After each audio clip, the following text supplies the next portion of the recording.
Good evening to everyone. Welcome to another edition of Walking This Way's Impact Wars podcast. I am your host, the CEO and founder of Walking This Way's Furman Jackson Jr., along with my sister, my co-host, and the host of Celebrity Tea, Coach Shay, back with me again as well. We got a very special guest with us, and also we have another special guest hanging out with us, Miss Woods. Of course, she's the founder of New Focus Family Youth Consulting here in the DFW area. She's hanging out with us tonight. So we thank you as well for hanging out with us. And of course, we have another very special guest with us as well that's hanging out with us. And we thank her for plugging in. She's got some creative content going on. And I want her to introduce herself to the audience. So go ahead and introduce yourself. Okay, now, hello everyone. Again, thank you for having me on. Well, my name is Sheena Horn, aka Indigo IL Ra. There's a whole story behind the extra name that I can explain at a later date. But I am CEO and founder at I Am the Middle Publishings LLC, where our mission is raising frequencies one book at a time. As you can see behind me, I have a few books. The two books in the back are books that I wrote, and the two books in the front are by the authors who I assist in publishing. They are signed under I Am the Middle Publishing. I also assist authors with publishing children's books outside of Middle Publishing. Awesome stuff. Like I said, and I just love to hear people that's talking about what they love doing, that they don't call it work, but it's something they love to do, that wakes them up before their alarm clock. And you're doing something that you love to do. You're doing something you're very passionate about, and you're making an impact on other people's lives. So that's the most beautiful thing about it. But before we go further into tonight's episode, we know that Shay's back with her segment, Celebrity Tea with Coach Shay. Shay, go ahead and let us know what's going on. We know that a famous actress, was it Christy Allen, passed today, and I think she was like 71 years old. She passed today, of course. And go ahead, Shay, take it with the latest entertainment news that's going on in our upside down world today. Yes. Hello, everybody. It's Coach Shay again, back with the Celebrity Tea. And as Furman was saying, that definitely was going to be one of my first things. Condolences to Christy Alley. I've watched her growing up, and I honestly didn't even know she was that old, y'all. She really, 71. I had no idea. But cancer sucks, y'all. Cancer is what happened to her. She announced it, and then it was like really quick. She lost a really quick battle with cancer. So condolences to her. Also, our girl Keke Palmer, y'all. Our girl Keke Palmer have announced on Saturday Night Live that she'll be welcoming her first baby with football player Darius Jackson, aka Darius Dalton, in 2023, and that was really exciting. But look, y'all, I had saw a few months ago, maybe like 2 months back, I had saw a picture with the little baby bump, and I thought she was pregnant, but maybe she wasn't ready to come out with it, because when I went back to find the photo, it was gone.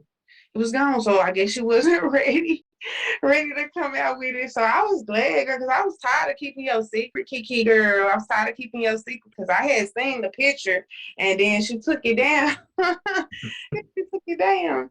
And we do have a few more celebrities that are pregnant right now. We have Summer Walker, she's pregnant. We have Chrissy Teigen with her rainbow baby.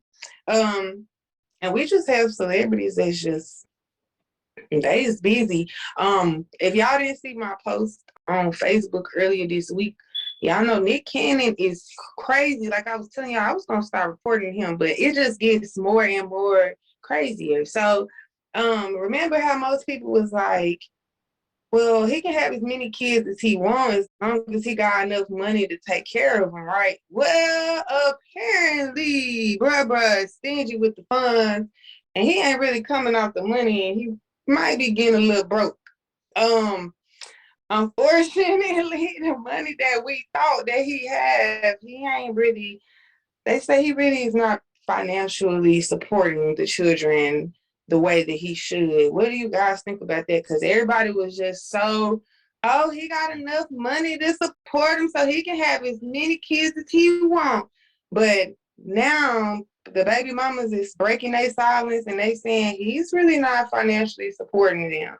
So what y'all think about it? Why lay with them for? They made, you know what? They made that decision to lay with that man. They all want to say, now they want to say this stuff. Remember, he didn't make them do that.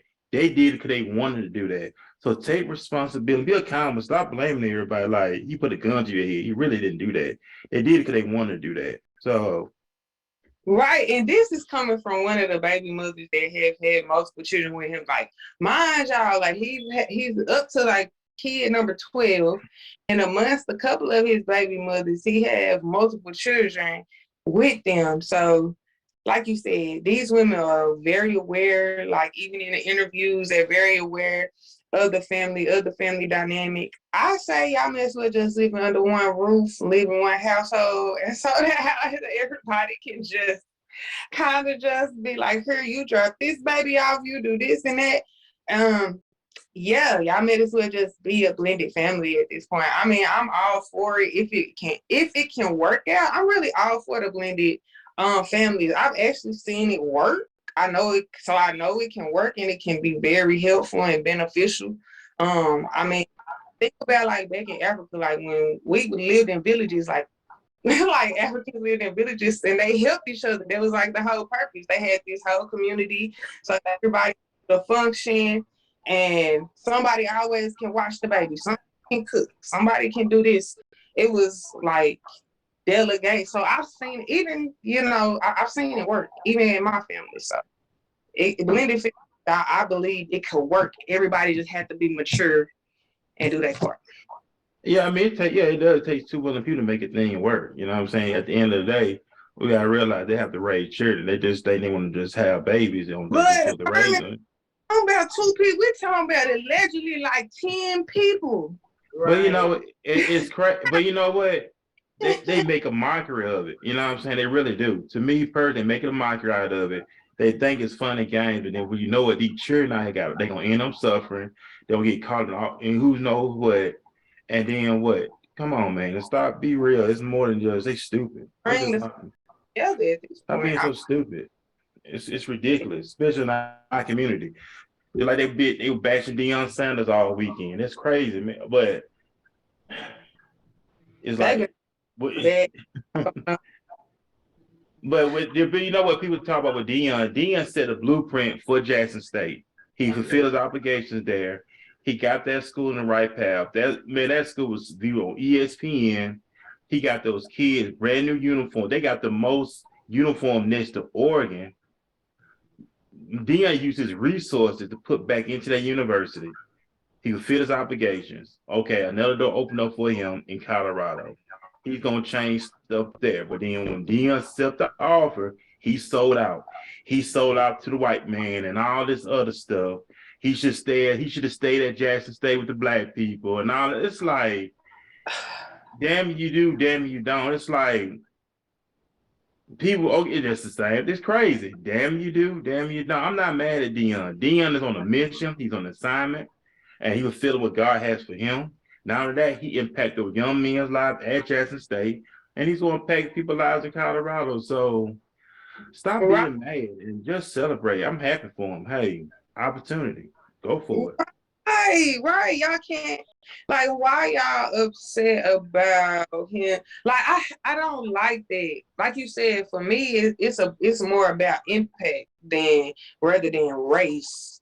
Like, why do it be like, oh, he left us for the white people, or like, why do it have to be like that? Like, we have to stop being so one track minded. Like, y'all is open up every day for other people in different levels of their life that they didn't even expect to be able to encounter. Like, you know how that man felt? He might have felt like, oh my gosh, they chose me. You know, y'all don't know how that made him feel. So definitely. Right.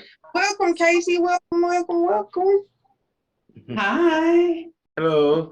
Thank you for hanging out with us. Thank you for coming in. But like I said, it's just like and out of that, the school he took on in Colorado, they only won one game this year. and he lost 8. So it's like this is a big test for him. He's gonna take this 118, turn it around. Now that some of the players I think from Jackson State are going to transfer to Colorado. So it's like, hey, it's about packing our generation. And then we talk about we want to have these good young men. That's good. You have men like Dion to help get these young men on the right track, so they become fathers and husbands. They can make a better, productive society, and that's what it's all about. So, man, I'm not mad at you, Dion, but like I said, I got some great people with us tonight on the podcast. Of course, I'm the only guy on here, but it's like I said, we just thank God for the beautiful faces here tonight, as well live streaming on Facebook Live. So we encourage you to like, share, comment, and most importantly, get the hearts up, get the thumbs up. And like I said, we love to hear from you. You got a cue, put in the comment section. You got a comment, put in the comment section. We want to hear. We're talking about a lot of things tonight. We have very great people on the panel, of course, and we know we got Miss Woods with as well. Miss Woods, go ahead and plug in what you got going on here in the DFW area. Like, I know you was on here before, and I know you're welcome back again. So go ahead and plug what you got going on. Yes, what's up, Facebook Live? This is your girl, LD Woods, New Focus Family and Youth Consultant, and I am a family and youth advocate. Speaking engagements, I've been really fortunate to secure a lot of speaking engagements, being here for the second time on this wonderful podcast, and it's all about impacting lives. So look out for some great things coming from me, and I'm looking forward to the show tonight. Man, awesome stuff. We thank you for taking time out your productive schedule to hang out with us. And like I said, I know we got Sheena, I may say her name right, out of Washington, DC. Look at her content. You got a lot of great content. I appreciate it. Your YouTube page is off the charts. And I didn't know you do different type of skits. So I want you to talk about that tonight as well. It's the character that you play, and it's like a diamond in the rough. So I know you got the upcoming play coming up. What is the play is all about? So we have a play coming up in April. It's going to be April 14th and 15th in Columbia, Maryland at the Slayton House. It is called Crucified, and it is, you could say somewhat, well, it's based off of true events, and it's somewhat about my life, the life that I experienced during the transition of my mother. And the way that my family acted towards me, basically accusing me of my mother's transition. And in the short grand scheme of things, to tell you about it without telling you too much. So I wrote the play because I really felt like it'll be able to be helpful, and it'll shed and bring light to just anybody who's going through a similar situation, and also to see how I'm still continuing to press forward, because it's a very hard and trying time right now. And then not even to mention, shortly after my mother's transition, I found out I was pregnant with my second child. So it was like I had absolutely no time to grieve. But this play was very therapeutic for me. So I am in hopes that it's going to help inspire someone to keep going. And and that's important. And that's important because that's what we talk about here on the show on Impact Voice, the content, relating to people, helping people out that's dealing with a lot of things. A lot of times we wear masks. We don't want to be real honest until someone that yourself is bold enough to display this before the world and say, wow, I'm glad she brought this up, because this is something I've been dealing with for a very long time. And we know that it's a lot of trauma goes on from childhood. That's been coming up a lot, the trauma, the mental health, the brokenness, the being wounded since childhood, and now we're in adulthood, and we repeat these episodes and never got the proper help that we need. And I know a lot of times it's the self-denial, being in denial, especially with guys, guys, pride, ego, but never want to be open and honest. And it's like women, they talk about a lot of stuff. Guys don't talk about as much, but the things that we really deal with that needs to be broken, like the Bible said, whom the Son set free is free indeed. So God wants us to be set free in every area of our lives.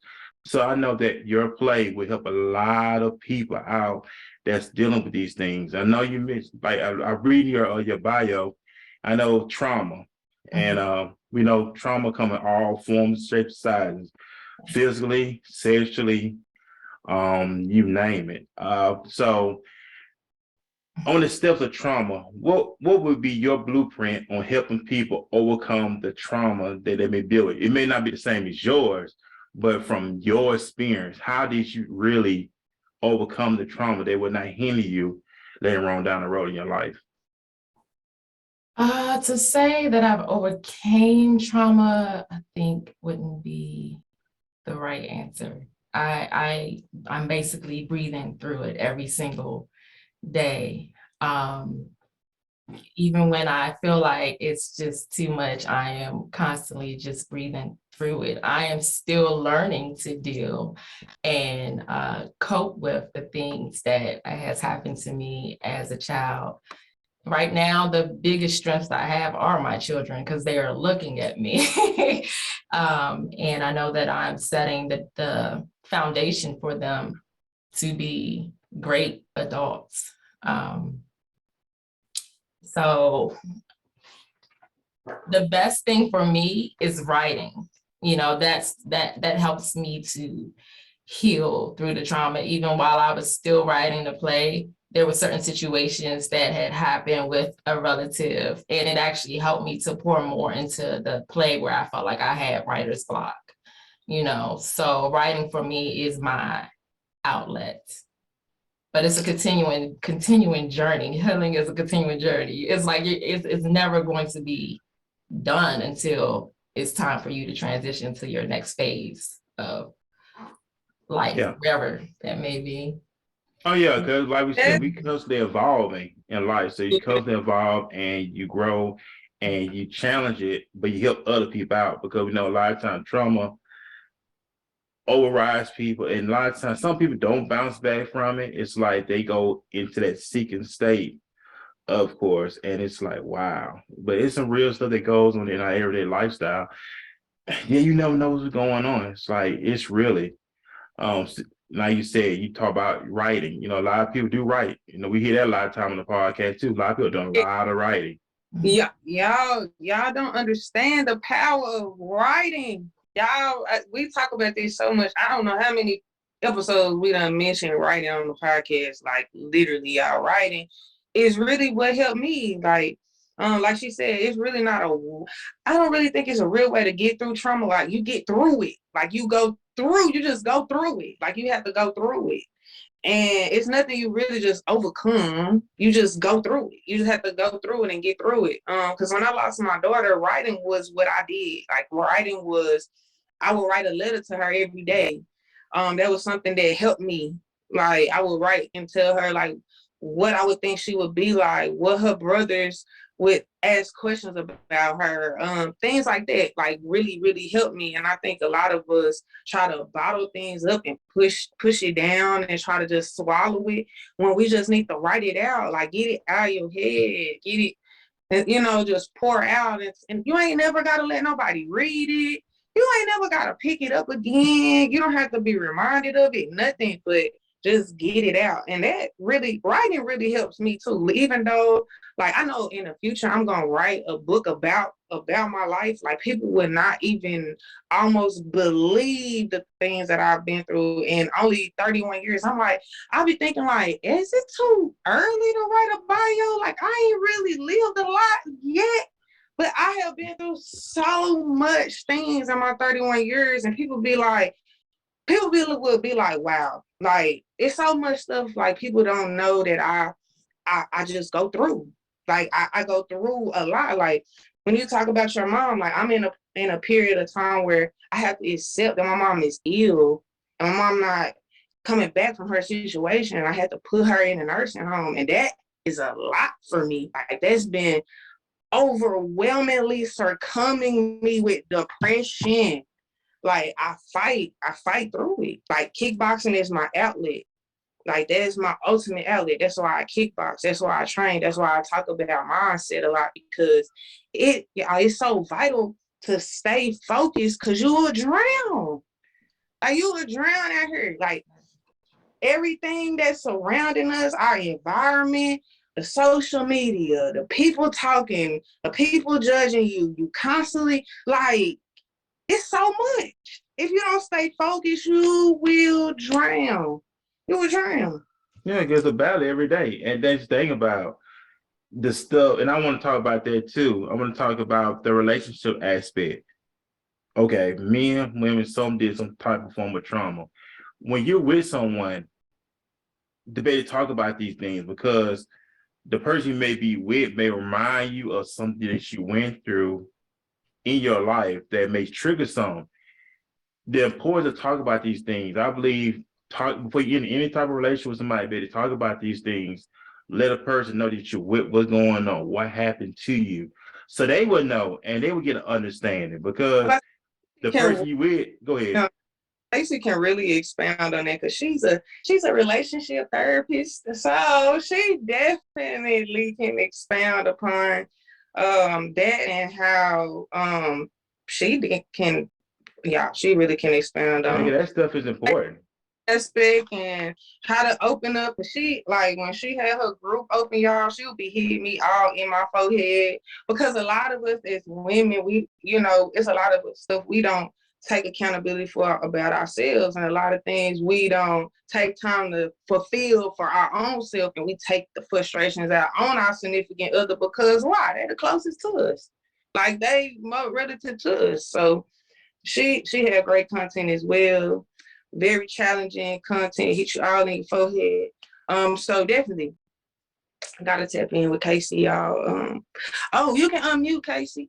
No, as y'all were talking, I'm like, where's my pen? Because I was ready to take notes. I was getting in therapy mode. That's why I'm looking around like I have a pen somewhere. Let me get my paper.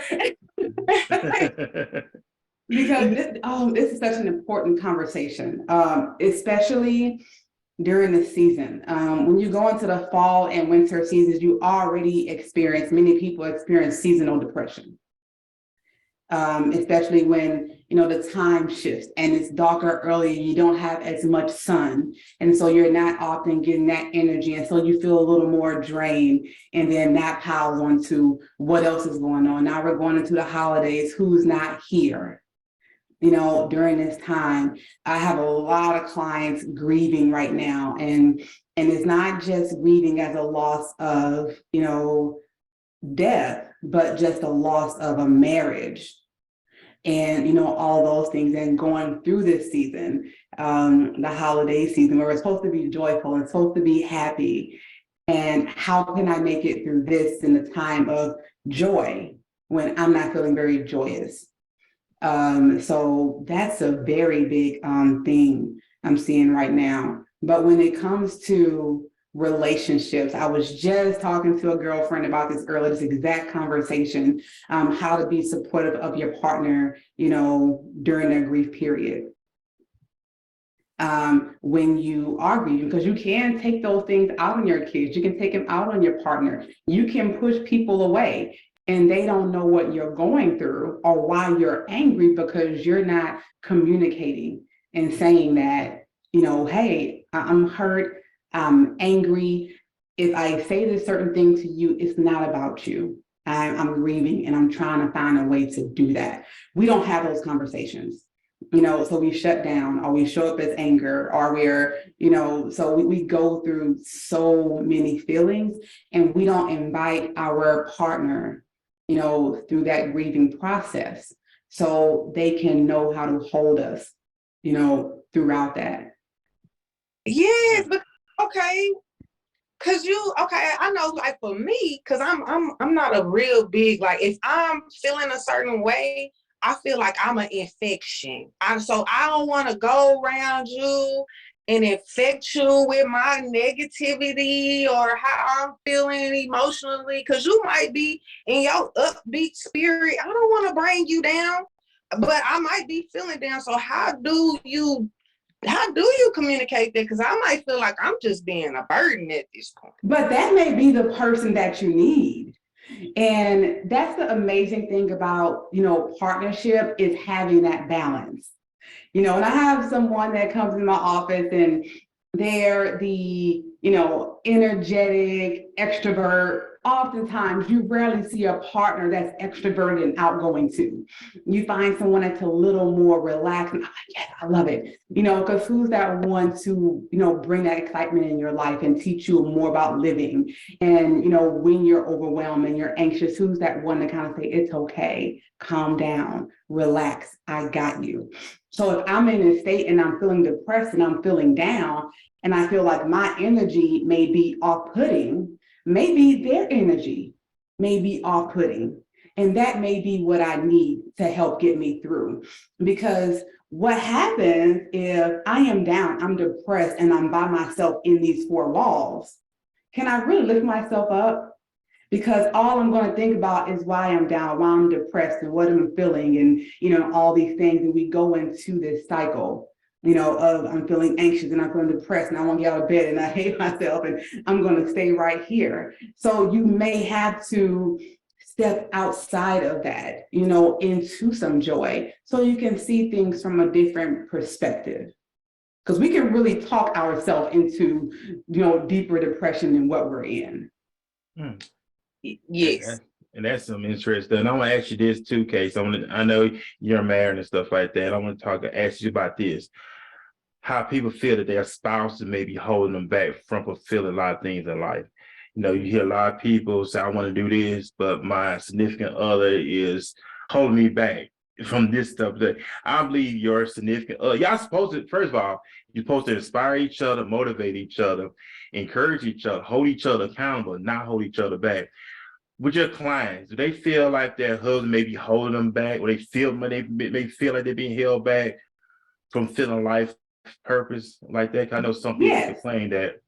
So I have seen that often, and not just even in clients, just around social media or in certain programs, that I've been in, where my husband said, I can't do this because it's going to pull away from this, or I'm not going to do this. And so two things may be present there.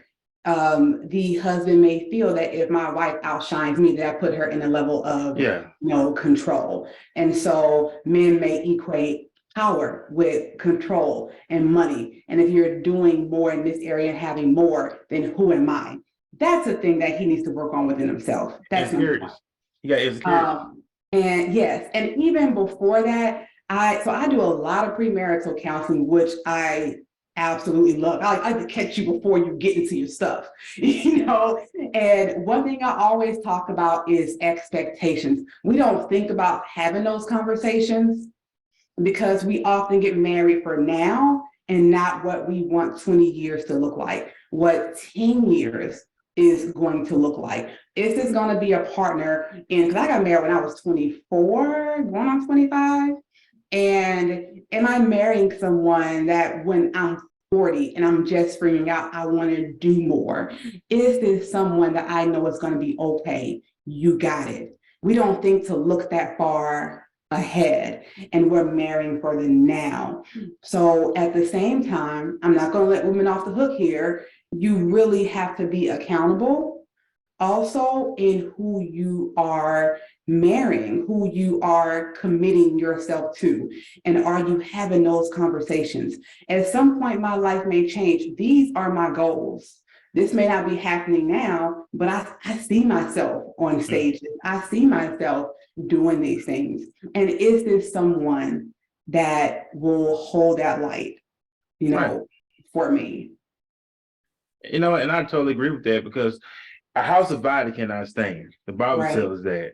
And it has to be on one accord. It's just like, I don't know, people feel like they may get stuck. Like you said, and I'm coming from a male perspective. A lot of guys, they think on a physical surface, they don't get to know this individual woman. They go by how good she look, but do you actually get the chance to know her, talk to her, see where she at?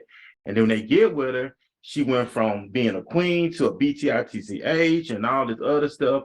But what were they able to sit down and communicated with this individual? Say, hey, this is what I want to do. These are my goals. What are your goals are?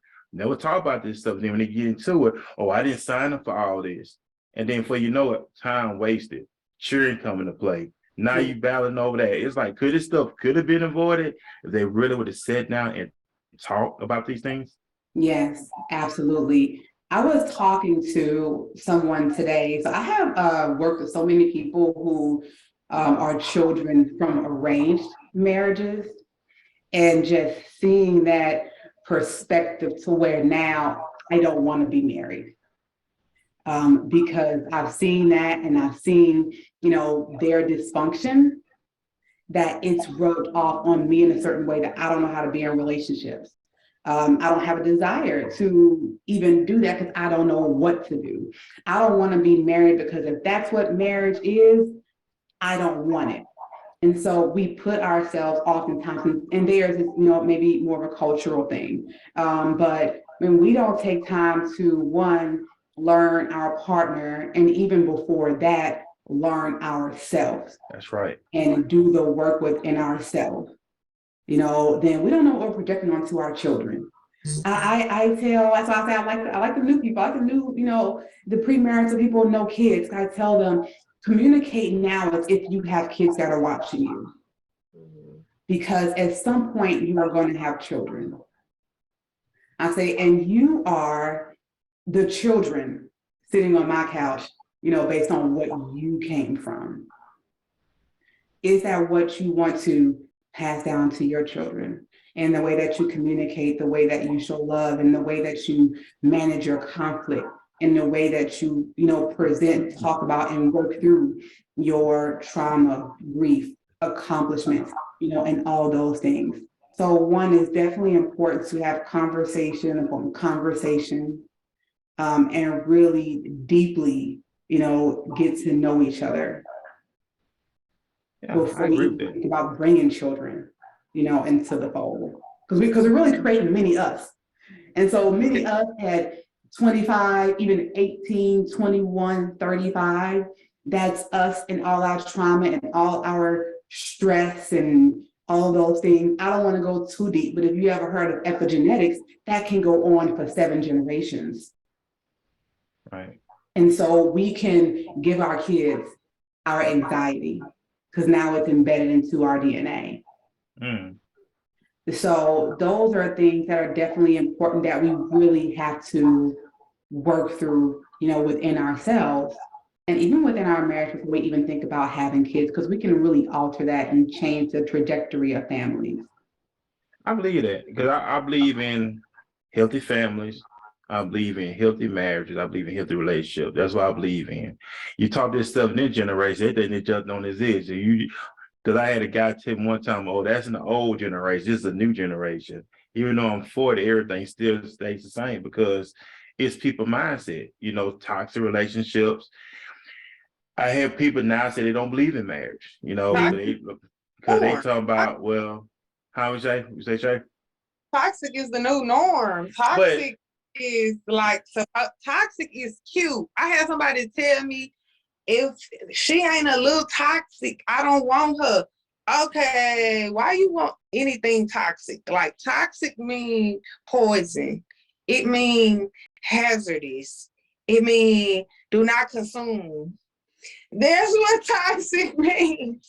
So I don't understand how toxic is a turn on now. Like, everybody is accepting the toxicity, and they're like, if it's not this, I don't want it. Like, literally, Ari lost a whole, she lost a whole of ambassador pro, like everything, lost all her stuff with Fenty because she was promoting domestic violence. And she think that it's cute. Like, if my dude ain't slapping me around and telling me to sit down and with his gun, then I ain't listening. What type of buffoonery? What And type? then you take that and you look at how many followers that she has. And of those followers, you may have about 25% or 15% that are in that 25 and younger, and picking up those things, picking up that information, following I don't know how to pronounce her name because I don't know her, Christiane, or Yeah, in that toxic relationship. And that's that is cute. And even go back to us when we saw the drug dealers in the car and the music bumping, and we run to them, we like, you know? And so it's something that repeats itself until it, someone has to stop it somewhere. Yeah. And it has to stop. It has to stop because it's ongoing, and I say I work within the system and I see more of us, more of our young men being more incarcerated day after day. So and these guys not looking at short term, they're looking at spending the rest of their lives in prison. Yes. So where that leads to women. It's like, okay, if the guys are gone forever, it's like a family's not gonna be populated. It's like, and then they think going to jail, going to prison is the new norm. You have a lot of young men. Well, my dad is in prison, such I'm gonna end up in prison. Until somebody breaks that mindset and say, you know what, even though they went through that, I'm not gonna go through that. So how do we deal with breaking all these toxic mindsets? I hear a lot of people talking about breaking generational curses, but what are they doing to break these curses? Oh, I'm sorry, go ahead. No, go ahead. I was literally having this conversation with, almost like this with a client today. And I gave her the analogy of, do you remember the first Black Panther and Michael B. Jordan? I can't remember the exact thing he said before he died, but I'd rather be tied in bondage and, or something like that, right? I can't remember the exact thing he said. And there was this movie I just saw a couple of days ago with Keke Palmer. It's on Stars, about her being a slave.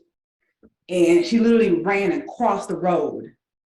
And she's in 1960. A lot of times for a lot of people, we don't know, are deeply and, internally, we're still in that system. We don't know the information is out there. You don't know, you can't see the forest from the trees, as the old people say, right? If you cross the street or you go through those trees, a life over there is so much better, so much more pleasant. There's no trauma. People have worked through their stuff and they have healed. You don't have to be your circumstances. But when you're in the same place, in the same environment, the same people, then that's all that you know or believe that is there. So internally and also systematically in a lot of places, this is all that we are. We don't know how to be better. Because I saw this in mom, I saw this in grandma, I saw this in great grandma, and we're still in the same neighborhood and it's getting worse and worse and worse. And don't know if you go up the street, around the corner, life is so different, but you have to realize that, hey, I can actually get out of this neighborhood. I am not stuck here. That's so true. That's so true. I think a lot of the time we place ourselves like stuck. Like we were saying earlier, like you like, I already know I can't be more than this, and I just can't. Some people are okay with being nothing more. I literally had a conversation with somebody, like, I was like, you don't want to do more? I'm like life coaching them. I'm like, you don't want to do, like, she's like, who told you that I wanted to do any more than what I'm doing? Like, why is it that I have to do more? She didn't see the necessity to elevate in her life. But I was like, for me, it's self-gratifying to watch my growth. Like, if I look back at myself from 2 years ago, like kickboxing, for example, I ain't know a jab from a cross, from a nothing. I didn't know anything. I didn't have a foundation. Now I go back and look, I'm like, wow, it started out looking so ugly. Now I done perfected this. Now I done perfected that. It's step by step. People think we just gonna get it all at one time. And I think that though, sometimes when it comes to, people like that, one realizes at some point we've all been there, right? In regards to, say, for example, writing, who's going to read a book from me? What I'm going to write about? And, I'm not ready to be an author. I can't do that. And, you don't know it until you expose yourself to that, until you see the possibilities. So if someone's saying, why would I want to be a life coach? You remember back when we didn't know about being an entrepreneur? We knew that we was going to go to college, get a job, work 40 hours a week, get 401k, get our retirement, because that's what we saw, that's what we were taught, that's the way to live, and to have a thriving life, until we, kind of opened our eyes or exposed ourselves to more information, or to people who are in spaces that we would like to be. And I was like, oh, so you can do that. You don't have, so I can write a book. I didn't know anything about I can write a book until Eric Jerome Dickey, if you know him, rest in heaven. And I was like, oh, so Black people write, So oftentimes with people like that, I just say give them grace and teach them without them knowing they're being taught, if that makes sense. Yeah, that's what we have to do. We have to trick y'all. Like right now, y'all learning and y'all don't even know it. We just having a casual conversation and everything. Y'all learning and y'all don't even know it. And that's what we have to do. We have to program y'all in other ways. That's another reason why when I come on the podcast, I don't really just focus on telling y'all about weight loss regimens and all this, because that's not all I want people to know me by, and that's not all I want people to be able to see the different sides of Shay. I want you to be able to see the funny me and the serious me. And it's a time where I'm coming at your neck though about this health issue because it's very outrageous in our community. But I definitely want to be the voice to educate. And just like I trick y'all every morning with my motivational speeches, I'm programming in people's heads. Like we do. We have to do it differently now because people retaining information in different ways. So yeah, you're right. We gotta sneak it in on y'all, and you have to make you learn without feeling like you learning. Because you feel like you learning, you ain't gonna learn it. That's true. Hey, I got a comment too. Got a comment. Got a question in the comment section. Big shout out to Daquan be with me on here on Wednesday nights. He posted a question. He said, how should young children handle these situations when they see one parent holding the other back? And should they talk to the parent who is lacking? Oh, wow. That's a good question, Daquan, because we don't think about the child when the child watching the parents. Their children are not slow. All right, so I'll take this one. Working with children, being an educator, working in youth groups, children definitely absorbing everything, whether you think they are or not, even 3-year-olds. And I think the main thing is you have to realize, as Casey said, you're trying to break those generational curses. Just because you saw mom and grandpa do it that way, this generation, they literally are looking at everything. And we can't just say it, we have to expose them and model the right things. So I would say just really look at what you're doing and realize your children they're paying attention. And you can't tell them one thing and then do something else. You have to literally be 100 on it, or they're going to look at you like you're not keeping it real. And they won't be able to hold themselves accountable because they see you're not holding yourself accountable to what you say you want or you want them to be. And I see it every day. I've seen it for years now, and it's not working out, particularly for our Black and brown communities. Not being a good example for them is leading them to just continue, as what you say, with the toxic and hazardous lifestyle.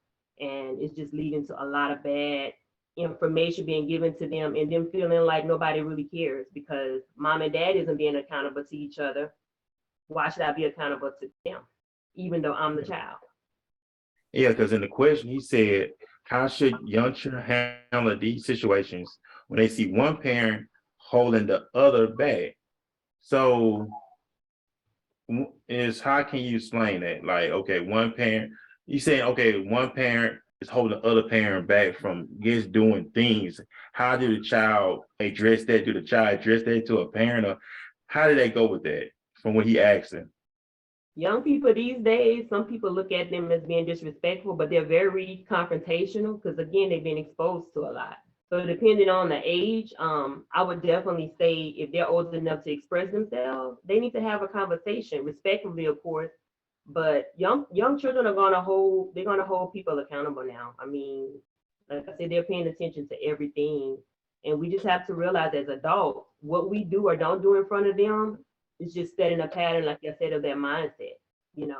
They're telling me one thing, but it's something else. So communication, Y'all, Yeah, kids are some of the most brutally honest creatures in the world. So if you want blatant honesty, brutally uncut, that's who you ask. Real talk. You ask your child because they don't know how. They don't know Yeah. how to sugarcoat nothing up for you yet. They don't know how. They really not that good at lying to you. They don't care about lying to you. So they are really so honest and so innocent. So if you really want to know some truth about yourself, ask your As a child. yeah. kid. You I know, make and I y'all want to go ahead. I want to add to this because I think also that may depend on one, the child's age, and two, the way in which you structure your family. Because some families, kids may not have that open door policy when I can, go and talk to dad and say, hey, I think mom kind of wants to do this, but she feel a little, feel a certain type of way because you won't let her. And what's dad going to say? Hey, stay in the kid's place, mind your business. And boom, that's it. I can say for our family, we do some things a little bit differently.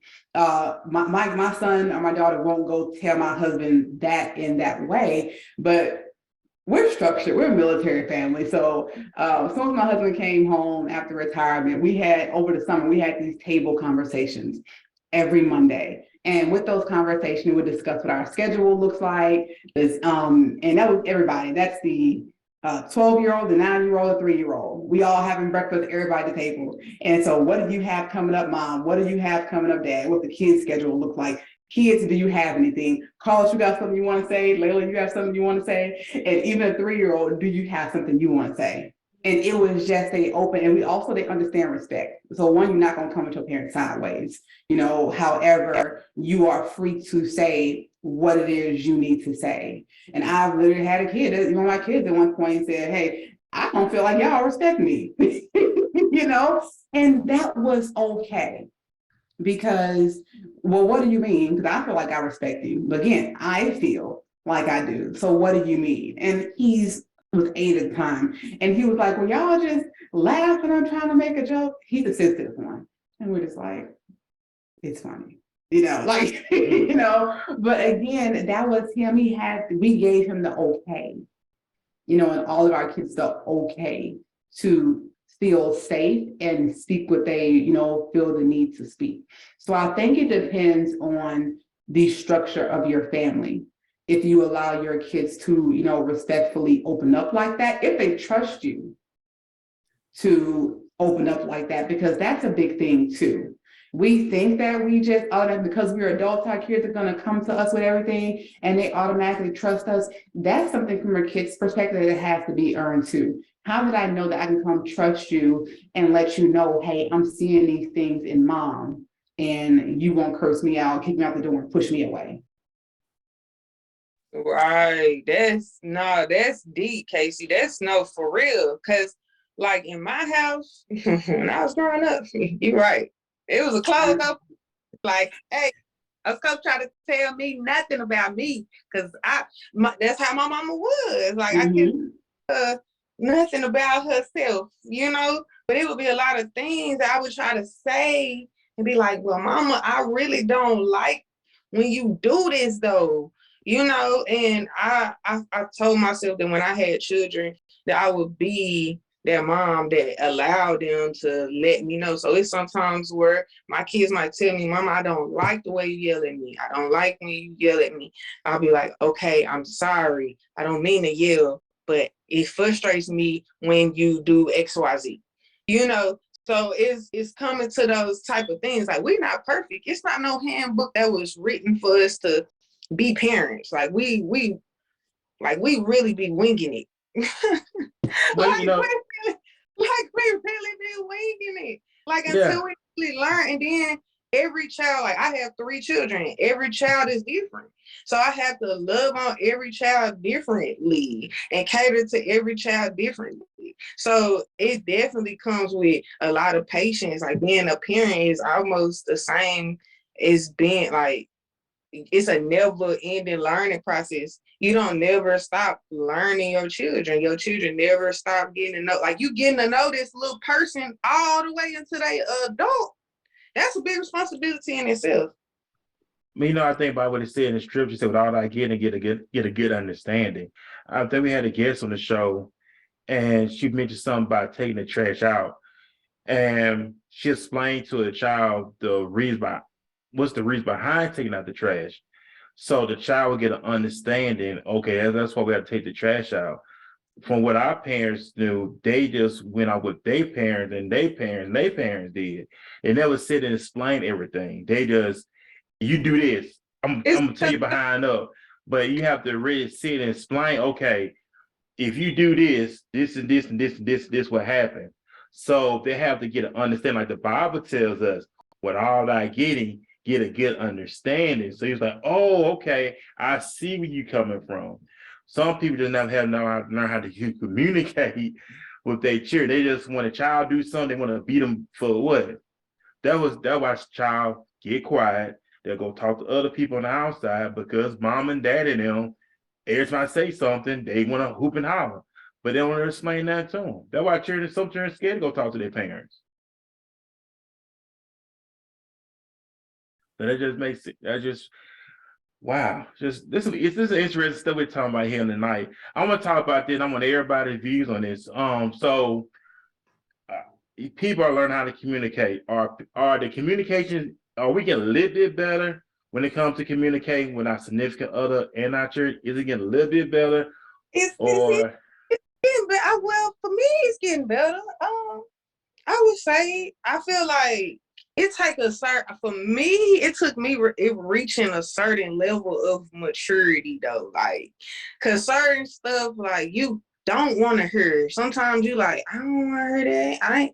I ain't like that. You don't want to, but sometimes you don't want to believe that that's what you're like. When somebody tell you like, and then you look at yourself and you're like, damn, am I really like that though? Am I really like that? So it's really like acknowledging self, getting some more self-awareness going on, some more personal development going on to really just be more mindful of others around me. Cause sometimes it's not just me, it's how people respond to me. And that don't be having nothing to really do with me sometimes though. How people receive what I'm saying don't have nothing to do with me. And so I had to learn how to separate that too. Cause it would make me not talk a lot of times. Cause I'm like, I know when I say this gonna go all the way over here. So I'm just gonna be quiet. But now it's learning to separate, like, okay, I'm gonna say what I gotta say. How you receive it, it's none of my business. If you take it like, and I don't have no ill intent towards the situation, then that's just on you. That don't got nothing to do with me. So it's really, I would say we learning. I would say as a whole, we really learning to communicate. A lot of us is in a lot of these conversations now. We hearing a lot of more. We trying. I feel like us as a community, we trying to come into the understanding that we gotta get this thing together for the better of our futures. Like our futures is really in the balance, y'all. If we don't get this, we gotta get this now. I agree with you, Shay. And as far as me with communication, I used to be horrible with communicating, particularly in relationships. So one of the things that I think I've been personally working on and making a great attempt at is listening to what the person is saying other than just hearing. So there is a difference. And it allows me to perceive it from not what I think, but what I actually heard them say. And then I ask questions, and I think it just helps with not running with crazy assumptions and getting all in your feelings, perceiving that they meant something when it really was something else. And it's not always easy, but I think even with me, with my students, I have students in my office all the time. And before I used to tell them what I thought, what they meant. Now I ask them questions. So that way, again, it's just showing that communication, the listening part is so important, but also your perception of it. Going back to that mindset. If you're already going in with the idea, okay, this is what they meant, this is what they're going to say, why are you even asking them questions? Why are you even trying to have a communication session with them if you already have it all figured out, you know? So that's my personal journey with communicating. I like to think I'm getting better. um, Growing up, I was always told that I didn't know how to talk to people. So I started to, I guess, kind of to like reel back. But then I felt like I wasn't being my authentic self. So I wouldn't like say what's exactly was on my mind because I didn't want to hurt anyone's feelings. I don't want to ruffle any feathers. Now I'm coming into more of it's just like, well, I'm going to explain to you what I mean. And, you know, we can talk through how you feel about what I said, but I'm not going to victimize or demonize myself for expressing myself, you know. And as far as my children are concerned, I really attempt to, well, I actually think I've been doing a really great job with communicating with my son. He's 4 years old now, and he is in this phase of where he just screams when he gets upset, like if I take something from him, or if he just wants to do something, things are not going his way. So I've been trying to find ways to deal with him screaming because it frustrates me. I get frustrated because I'm like, I don't understand. Like, why are you doing that? Because you're screaming and you're making people think that I'm doing something to you. You know, probably not, but that's what I'm thinking. Because I'm like, you're screaming, and next thing I know, CPS is gonna be at my door thinking that I'm really hurting you, and I don't spank my son at all. So I'm learning how to deal with it without being frustrated, because I become frustrated where then I start yelling at him because I'm like, cut it out. But I also I've talked to him and worked through with him, because when he was at daycare, he did it. And I let him know, like, you have to find a different way to express yourself, to talk through your problems. But he's only 4, you know what I mean? So he doesn't really understand it fully. So I'm still learning. Yeah, age is hard. Like I remember when my oldest son was probably about 2 years old, like the Nanny 911 show was like my best friend, because I would be watching that show and I would really be trying her tactics, because like I was the parent that like my kid would not go to sleep. Like he was the getting out the bed, I'm hungry, thirsty, everything but sleep, right? So I watched this episode of Nanny 911, and she was like, you have to get down to their level and you have to talk to them eye level. And when you do all of these things, it's so wonderful. So I put on this voice and I get down to this level and I speak with him. And not only do I get to laugh, but it calms him down. So it became a thing, and to him it was funny, but it actually worked, though, right?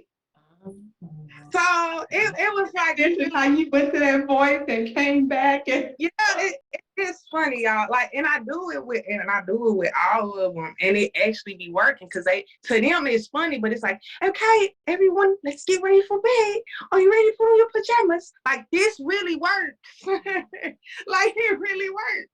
And I'm like, in my mind, I was thinking, I felt like it was the lady voice. That's what made me do the voice. Cause I'm like, I'm talking to him regular and I'm coming down to his eye level and he ain't getting it. I'm like, I feel like it's her tone that makes the children really do what she's saying to do.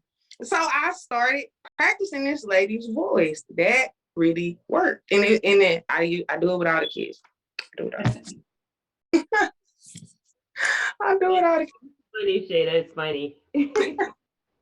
Yeah, it's funny how you do, like you really do. You have to like sometimes trick them. Yeah. It's things like when they being like that, like change the whole. It's not hard to change a kid's emotion.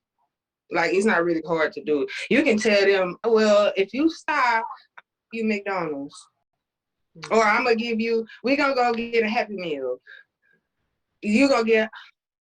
Really? A Happy Meal? That would make me so. Now you're Mom of the Year again.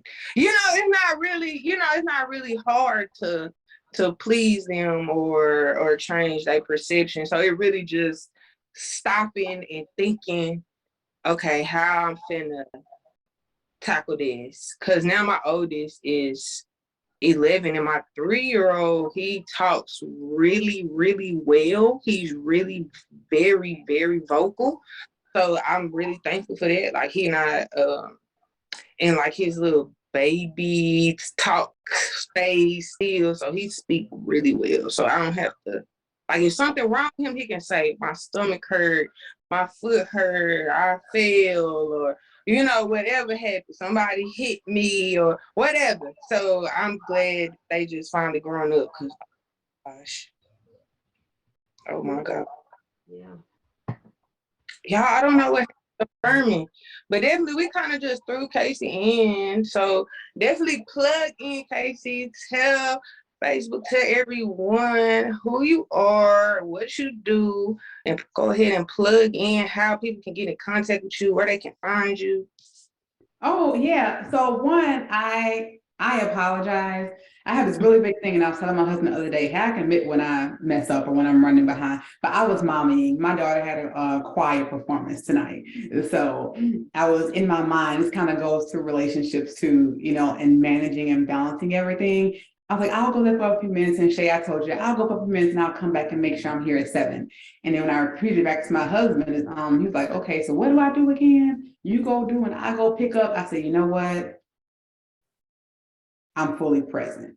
I got to be there for my baby. So that's why I'm late. So I apologize to y'all. But I'm a licensed and marriage and family therapist, and I'm a relationship coach, author, speaker. I'm also a Navy veteran and a military spouse. I'm from Baton Rouge, and I have been here in Fort Worth. We've been here for a little over a year. It's not our first time in Texas. I used to be stationed in San Antonio. When I first came in the military, we were also stationed in Wichita Falls. My middle child was born here.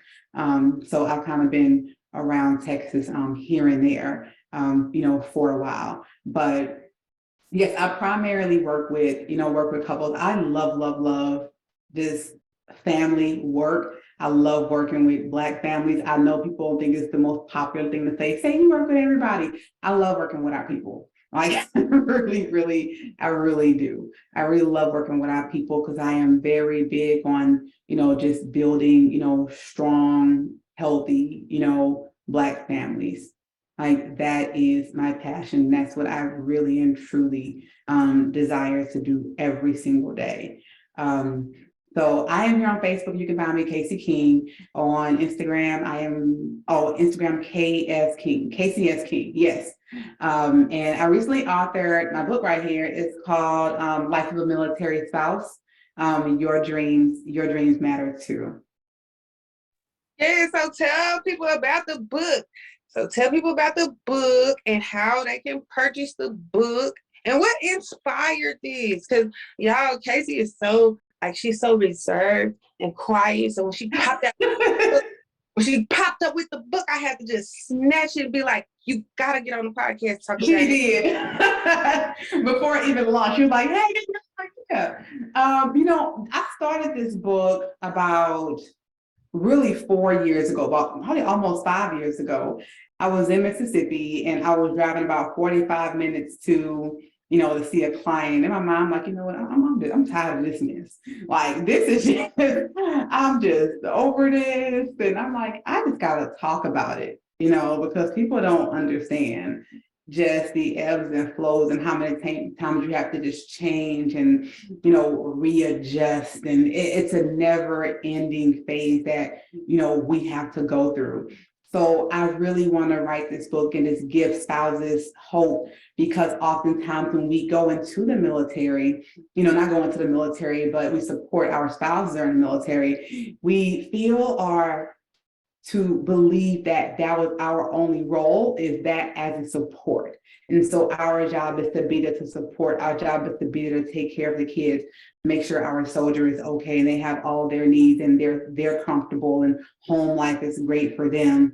And not so much, hey, yes, you are your partner's support, but your partner is also your support. And whatever your dreams are, whatever your desires are, they matter too. And you don't have to put your dreams and your life on hold, just because, you are a military spouse. Your dreams matter too. And I've had so many situations in my life where things are going great, things are good. I'm getting this promotion, things are happening, skirt, we gotta move. So I have to drop everything, and, move again. Things are getting okay, we get into a transition, stop, pandemic hit, kids are out of school, you got to quit your job, and so life stops again. And so that's often how and when I say spouses, I want to include, men too, because there is a small percentage of men who are spouses, and they have to follow, their wife around or their partner around. And that can even make them feel some type of way, as the leader, as the provider, and I have to stop my life or stop what I'm doing or being in my natural role to, kind of, follow you in your dreams. And so when do I get my turn? And so that's what I talk about in this book, just my life and my journey and not giving up. And I brought a few other ladies, on too, just to kind of talk about that and all that they've been through as a, military spouse, so they can fulfill their dreams. Wow, that is amazing. And I didn't think about the men that have wives in the military. They might not go and do all that. So that is definitely different. Like, have you had a client that was like on the other end, or did anybody get featured in the book that was a male that had a wife in the military? No, I didn't, because that's something I want to do. I want to kind of tap into next, because they are out there. I know many men who's had to, either they were in the military and they got out, or they met, hometown, situation, and, wife joined the military, and I pick up and come with you. And so I definitely want to include them, because it's such a different shift, and the role reversal is very, very real. Yes, So I think that's something I do want to kind of touch on at some point. And I'm gonna ask this too. I'm gonna ask this question too. Do they actually talk about this before they actually get together? Like, this is a conversation before they take it to the next level, okay? Because a lot of time when people they accept it, but then when they get off into it, then they say, I didn't sign up for this and I don't want to be here no more. So being honest is important. Being honest with each other is very important. Instead of just go ahead and say yes real quick, just sit and think about it. That's why Jesus always said, have you sat down and considered the cost? Some people are so quick to go bill, but have not sat down and considered the cost. If you tell a person where you coming from, where you going, don't answer so quick. I want you to sit and think about it for a minute, marinate on it, then get back with me. But some people, they so quick to answer yes, and then they go down, I didn't sign up for this. But it could have been avoided if we sat and thought about it. Don't answer so quick. Have you sat down and considered the cost? That's something I believe in. Because that's a good that's a good question too, Casey. Like, did it ever become a point? Because I remember you mentioning, like, you were starting some stuff, and then you might have to you gotta move, you gotta start over, you gotta get to know people over again, all kind of things. So, like, how did that affect you, like, your relationship? Like, it's like, was you feeling like defeated, and like, how did you feel processing that? Yeah, so one, a lot of people don't have those conversations of what that will look like, because sometimes a service member, they don't really think to say, hey, I want you to marry, but let me tell you about my life and really what's going to happen. When you meet a doctor and you're like, oh, he's a doctor, oh, he's doing well, oh, he's making money, but you will never see him. So we don't, they don't have those conversations that I can give you this life. But no, oftentimes this life don't really include me, Right. And so we don't really sit and have those conversations. For me, it was very unique, because when I met my husband, I was in the military too. So I had an understanding of what I was getting myself into. Now, it doesn't make you feel any different. You know, when you have a baby, my husband left, our daughter was 2 months, he came back when she was 1. He left before she turned 2, came back before she turned 3. So it still doesn't take away just those feelings of, loneliness. And I know this is what's going to happen, but I didn't know it was going to be like this. I knew I was going to be alone at some points, but I didn't know I was going to be alone for the first 20 or 36 months. So on my end, and for some people who are dual meal and one gets out, meaning both you are in the military and someone gets out, they often have an understanding of what that looks like, and they do often have those conversations. But initially, many people, they really don't have those conversations about, and even when you're kind of going in the military, when you're going in the military, 18, 19, 20, 22, you don't know yourself, what you're getting into, to even explain it to your partner or your girlfriend that you're trying to, bring along. So that kind of goes back to those expectations, that those are conversations that we really should be having, very early on, of what our life is going to look like. And we don't do that. Oh, true, because I was just telling my fiance that the other day. I was like, like we never thought about when all the kids get in school, like what we would have to do. Like now we got an 11-year-old, got a 5-year-old, and a 3-year-old. We got 3 different schools we got to pull up to, because nobody's in the same age bracket. So we got 3 different schools, different schedules for each one, got to be picked up by a different time and different days. One got to do this. And I was like, we never thought about that. Like when you just having kids and you just not thinking about, you're not thinking about none of that. You're not. But the thing about that though is, and this is one thing I tell my couples, that those expectation conversations should always be happening, because we are always in some sort of transition, right? We have an 11-year-old, so we have a middle schooler, elementary schooler, and we have our 3-year-old who just be around here every day. So we have those conversations when he retired. What's this going to look like? Now you're going to be here every day. So now we're in this, transition. Okay. And I'm not home as much anymore. Let's talk about this transition, what it's going to look like, how it's going to affect you, how it's going to affect me, how it's going to affect the kids. And that shouldn't be just that, okay, we had this conversation over the summer. No. Now we're in August, or now we're in September, October. Okay, this thing been kind of going on for a couple of months. So what do you think? Is there anything I need to, alter? This is kind of coming up. What are your thoughts about this? So it should be a continuous, thing that we revisit, I would say every few months, because we're always transitioning, Right. into something. Most definitely, because I believe in is communicating effectively and working together, because that makes a successful marriage, not just marriage, but any type of relationship. And I'm going to throw this out to the panel. How people be stuck between their personal and the profession. Before you met this person, you was already, let's say you got your own business, you got all this stuff going on. This person comes into the picture. And once you put everything on hold, how will you address that? I'm just throwing it out there, because people say, I want to do this, but now this person is telling me I have to make a decision now. Whether it's going to be them or the things I'm doing. But you got to realize they was already doing this stuff before you met them. How would you feel somebody tell you to put that on hold? I'm just throwing it out there. Anybody answer that? Go ahead. I can wait.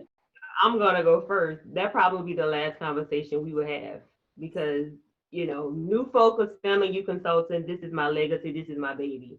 So anybody that's gonna rock with me, you have to even get New Focus before you can get me. We're one and the same. I'm not a biological parent, but again, this is my child. So that's like asking a parent to disown their child for you to be in a relationship with them. who's gonna rock with that? I believe in purpose partners. If you're gonna be with somebody, you have your thing going on, they have their thing going on, you have to collab. Like it's no me or it. I mean, that would be the end of the conversation, like totally. And I've been there, done that. 8 years, put everything aside to help someone else build their thing. And now I'm starting from scratch, and that's why it's no compromise. Like if you're into me again, you have to be asking me questions about what I'm doing, supporting, liking, comment, and sharing. If you have your own thing, I'm gonna do the same. But if not, it can't be one-sided, and that's for anything. The purposes have to mesh, and you have to be each other's biggest cheerleader. You got to be pom ready, like all the time. I agree 1000% with that. Miss Yeah. Woods, pom now, don't play. Pom ready, hey.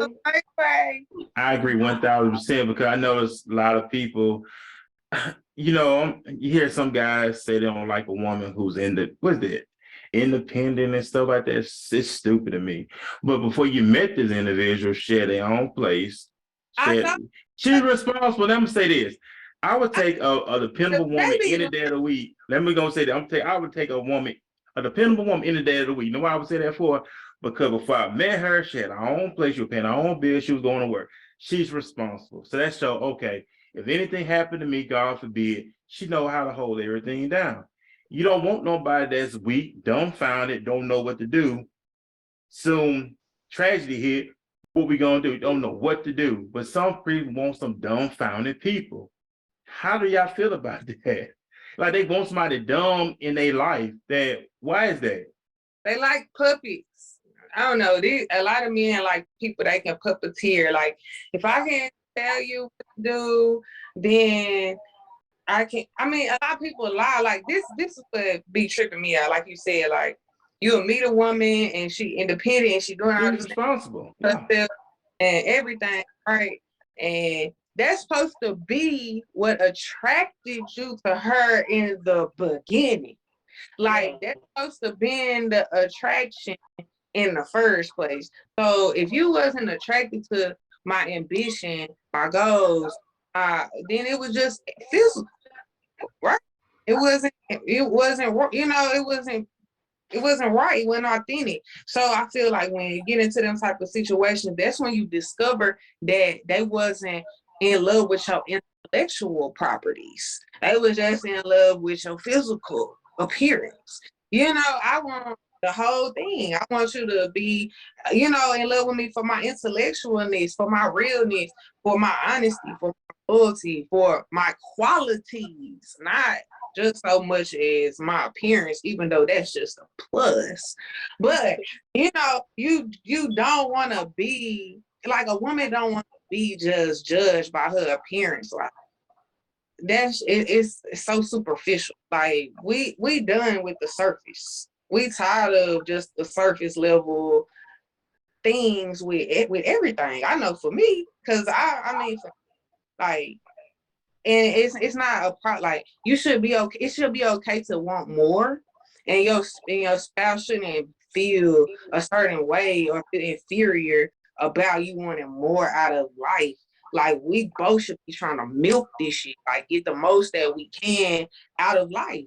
Like collectively, we should be doing that. So it shouldn't be if I'm a business owner and you not a business owner, you come into my life and I got my life to make you feel comfortable about where you want to be at in your life. No, like I'm with Miss Woods. There is no compromising me down to make you feel comfortable about it. No, I feel some people throw their stuff away. They'll throw their stuff away. It's just weird to me. Like, so is that okay? So when a person throw their whole life away for that other person, are they really showing that they love that person?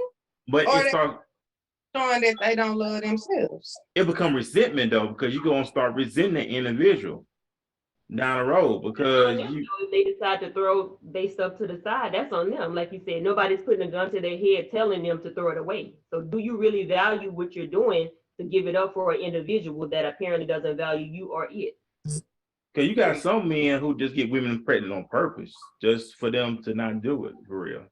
Oh, That's that's a a situation.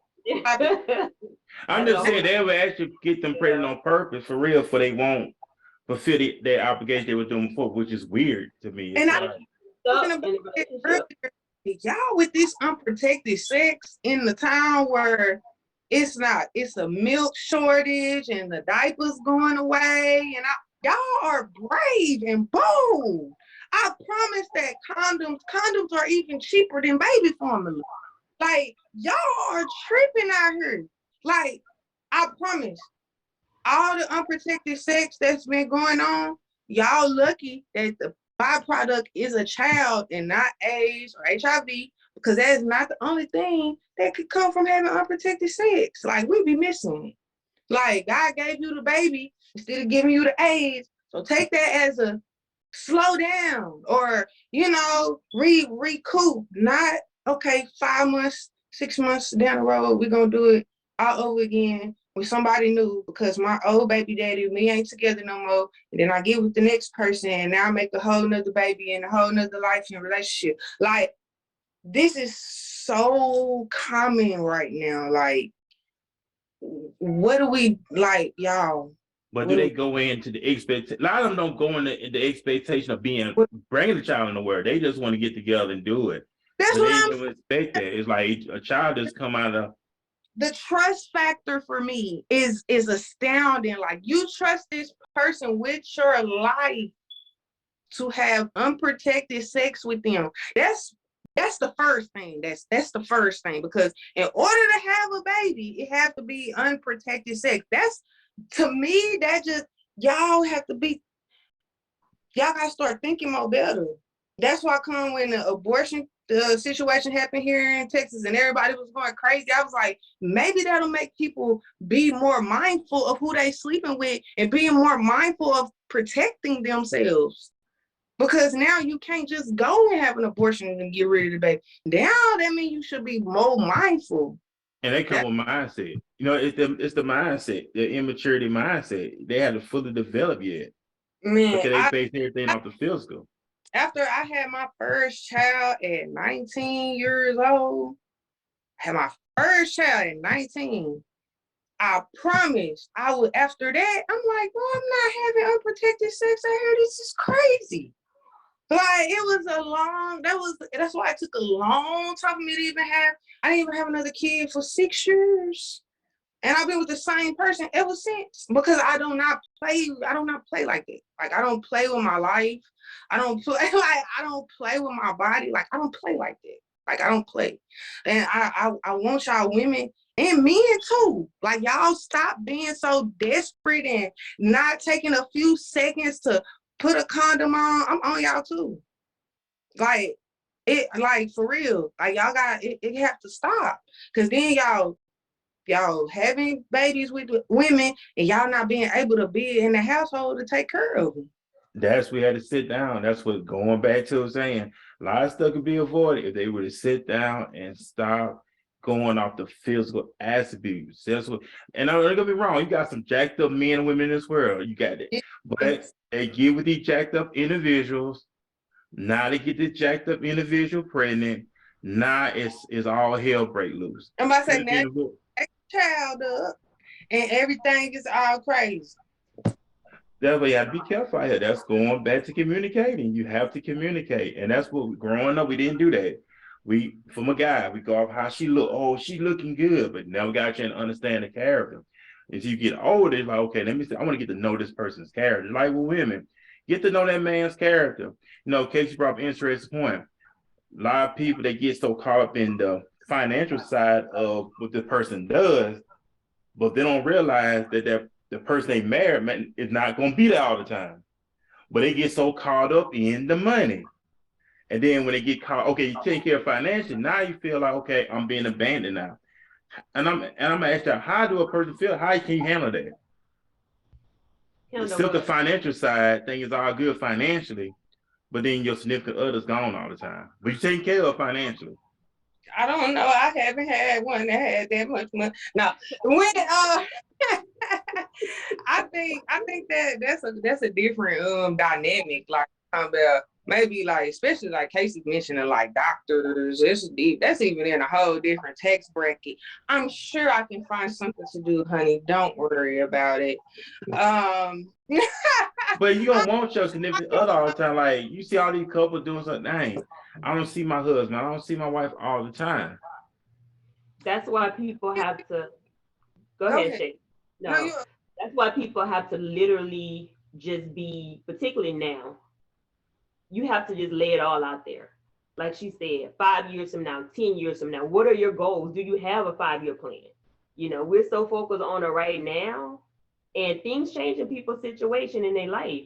But at the same time, what you have to realize is we're all going to also grow.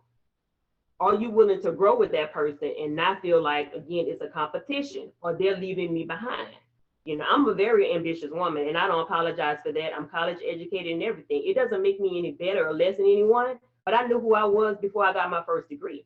I don't have to have a man that has a degree. He has to know his purpose and he has to be able to be my purpose partner. Period. Everything else is going to play itself out, but we have to communicate and we have to be real. You can't cherry pick what you want from a person to be with them, and then when things change, oh, I didn't know. Right. Lay it all out there. If it's meant to rock, it's gonna rock. If not, whatever the season and the reason is, you roll with that. But going back to the thing about like the money and a man with money, to me, a man with money is not a bad or good thing. It's just a man with money. What does it have to do with me? Will he be able to take care of me and 3 or 4 other women with that money? Does he have good credit? Does he have integrity? I know people that make a lot of money and they're not in a good financial situation because they overextend themselves. Or they use that to keep women in bondage and say, well, I'm gonna buy you this, I'm gonna buy you that, and then cheat on them, disrespect them, make them feel like they're obligated to stay with them. But people like what they like, but at the end of the day, knowing who you are, loving yourself, and setting those boundaries, no one can touch that, man or woman. And I think that when you get into a situation like that where I marry a doctor and there's an understanding of he's going to be gone 16, 18 hours a day, and the days that he's home, he's most likely on call. You know, I understand that, but the money is good and now I'm lonely. What do I do with that? One, hold yourself accountable because this is a partnership that you agreed to. I'm not sure I understand. Look, Siri trying to talk. You know what I'm saying? And 2, look, do some self-work. Spend some time with yourself.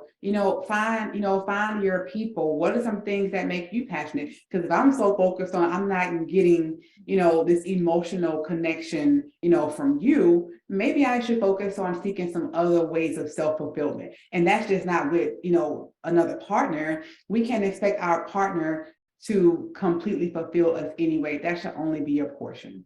And 3, maybe having a conversation on your days off. Can we take 1 hour and do this? Have breakfast together. We'll take the kids to school, we'll go have breakfast, or we'll do this. I have clients that work completely different schedules and they are husband, wife, they are both nurses. I work day shift, I work night shift. I'm like, well, how do y'all make that work? And some of them, they have it really down packed. They're like, I go to sleep, I wake up, I go take her lunch at work. We schedule this particular day off, together. So you find a way to make it work. And it's not about the amount of time, it's what you do with that time, that matters. Exactly. I always believe in that because it's what you make out of it. Takes 2 willing people to make a thing work, communicating.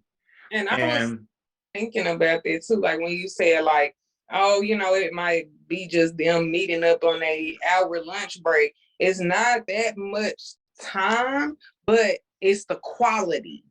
Like it's the quality of what you do within that time for sure, for sure.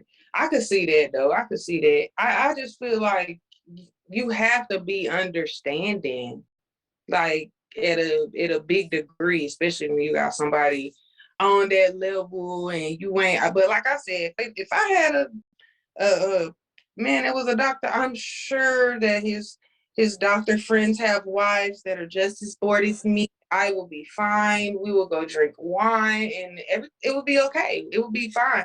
But that, like Toya in a tennis cart, huh? Just riding around. yes, yeah, exactly. Like I'm just gonna go in Nike and buy tennis skirts and cute stuff that I never would do. I mean, like I would do things that I would never do, or experience new things, and it's not a bad thing. I think a lot of the time we be like, I'm leaving them out, or we feel bad, like I don't want to do nothing without them, but quality time with yourself is just as important as quality time with your significant other, if not more important, because you have to be in a good space to be able to operate with the people that's around you. If you're in a bad space, the people that is around you gonna normally catch it. They're gonna just catch it. So spending quality time with yourself is just as important, for sure. Male or female, because y'all men, I don't know, y'all be acting like y'all self-care look different, but y'all still need self-care too. It might not look like how ours look in spa days and the things that we like to do as women.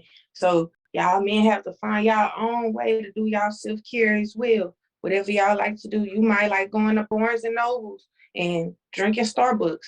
That's fine. Do your thing. You just have to find your jam.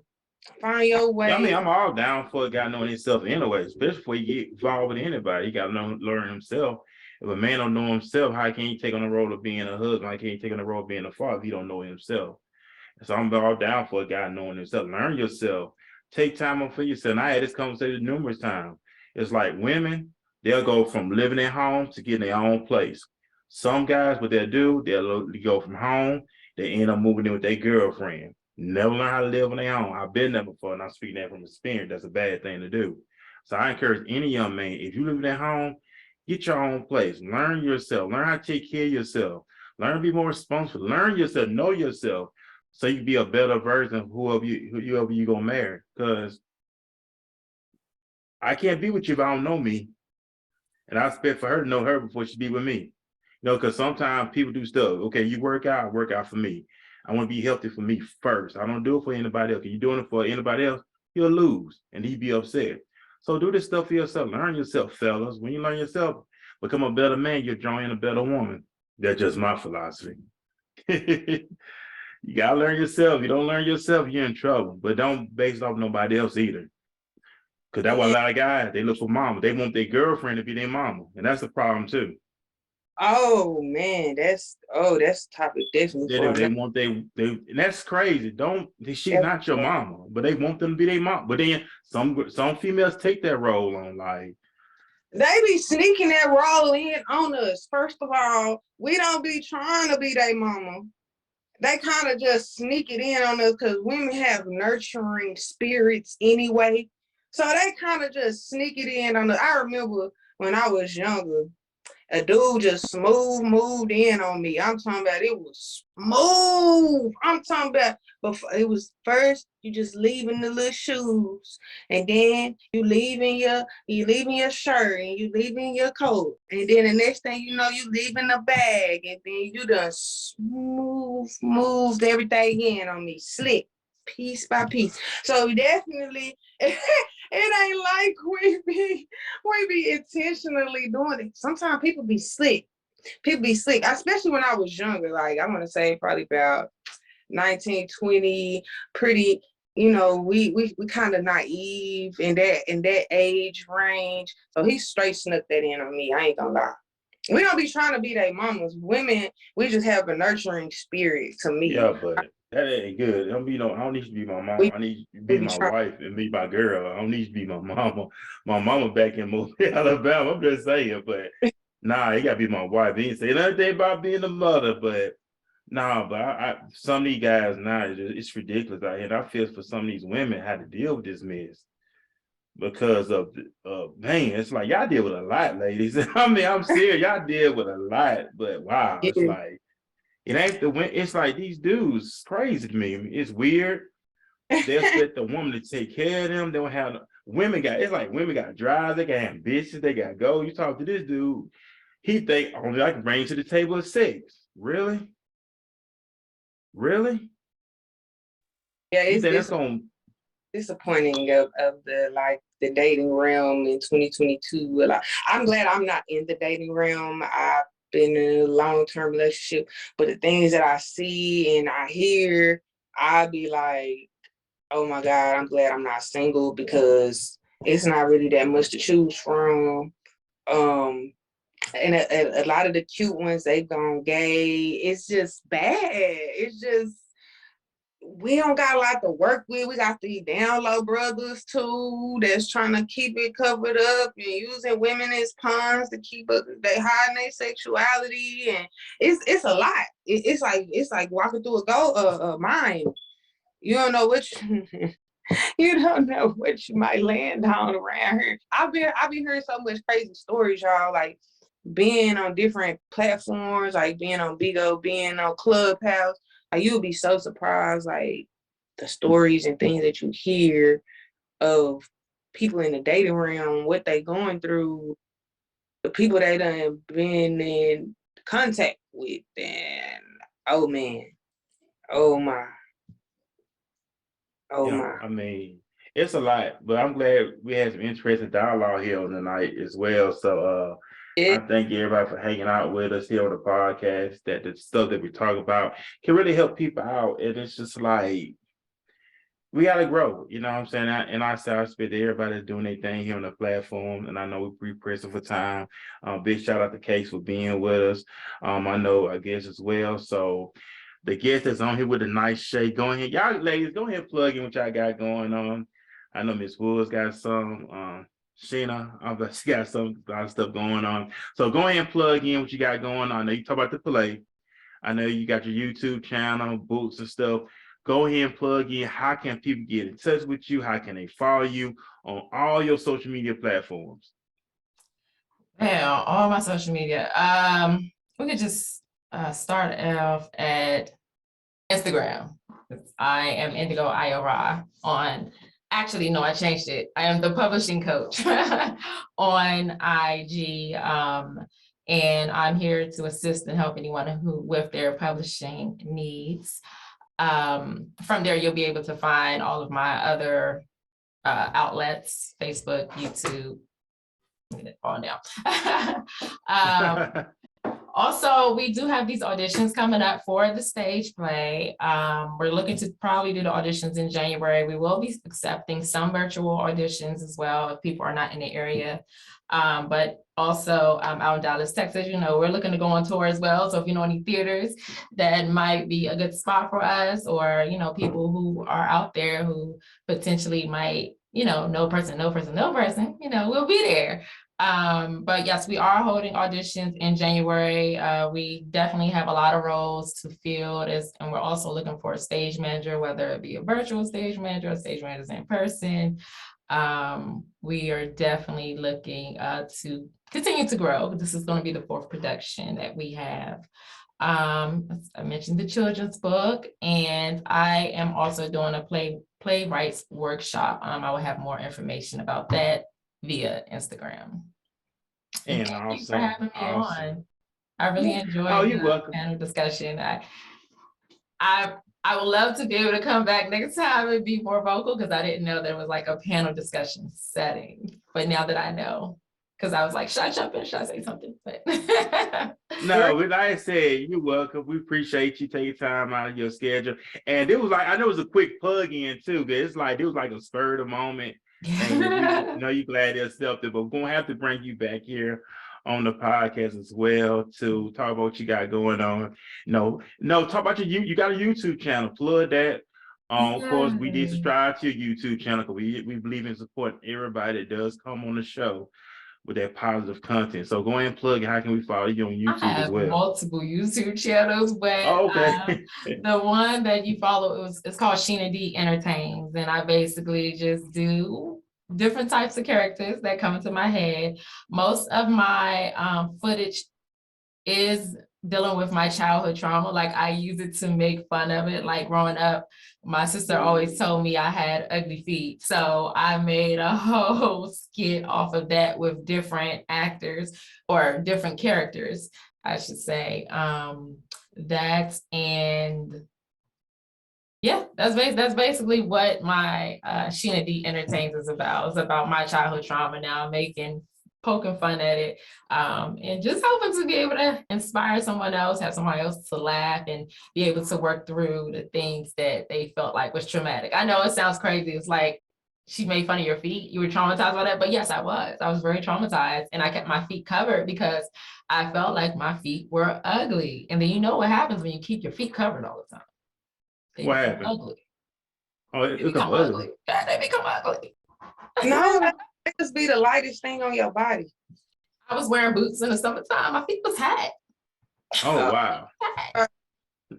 You learn stuff every day. Yeah. So so that way you gotta keep your feet open all the time, right? So then you gotta keep them Now open. I do. Now I'm okay with my feet because it took me some time to be like, well, listen, these are my feet. Like, if you don't like them, fine. But then my feet are not ugly. They're just I have long toes. They're not ugly though. They're just long. Just long. I like my best friend, my brother, he got a foot fetish. He got a foot fetish. I don't know, but hey, everybody like feet. So keep your feet keep your feet good and the pedicure. I know I go get my feet done all the time because I walk a lot. My line of work, I constantly walk. So I gotta take care of my feet because if you don't, like you said, they rough.